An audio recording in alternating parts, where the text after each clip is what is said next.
Hi, I'm Joel Mills, co-owner of Paisano's Stone-Fired Pizza in Gainesville, Florida. I started out doing pizza when I was 17 years old, moved to Florida, opened up a little small pizza window place right across from the University of Florida called Italian Gator Pizza by the Slice.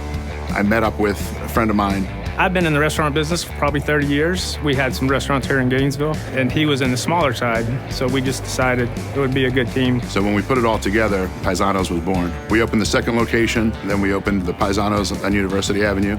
When you have multiple locations, you have to really focus on consistency in the recipes. So we actually have people that go through and we have a checklist. They check off everything, say, okay, this is what we found, this is how we corrected it, and then they pass it around.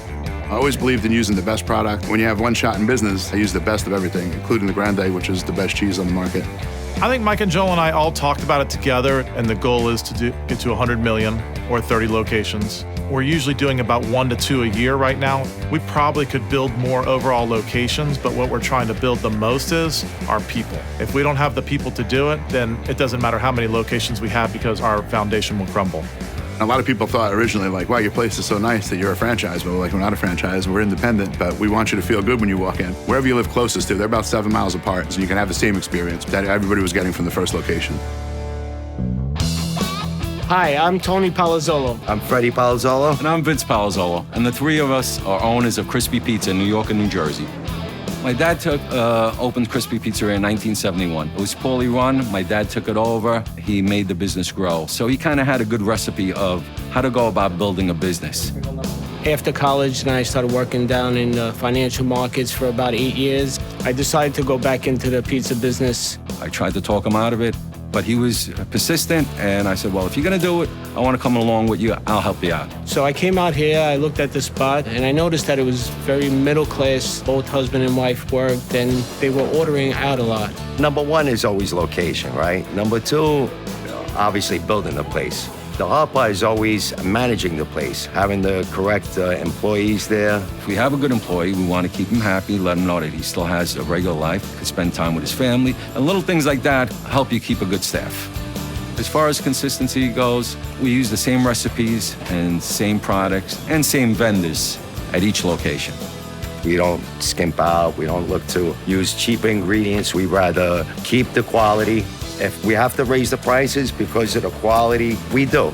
The clientele we have they're not looking to save $1 on a pizza. They're more concerned if the pizza is going to be good.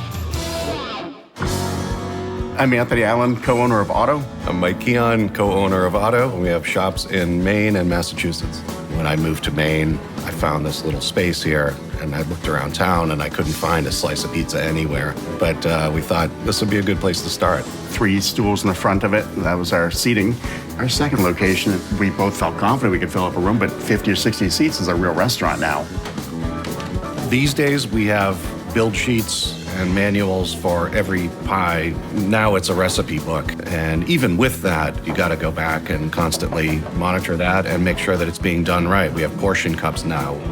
Director of marketing, I think, was really our first real hire. Like, we didn't have a marketing department. We didn't know we needed it. He told us we needed it, yeah. So it's a little bit of digital marketing, a little bit of old school marketing, and a whole lot of community outreach. We host fundraisers where we donate a percentage of proceeds to specific organizations within our community. Whether it's your second shop or your 10th shop, it has to feel the same way. The real jeopardy is when you go from 1 to 2, that you take your eye off that first one that made it possible to go from 1 to 2. You have to have the systems in place so that that first shop doesn't lose an inch of ground. You have to be very, very focused at making sure that you maintain that first unit, hopefully translate that magic to the second one.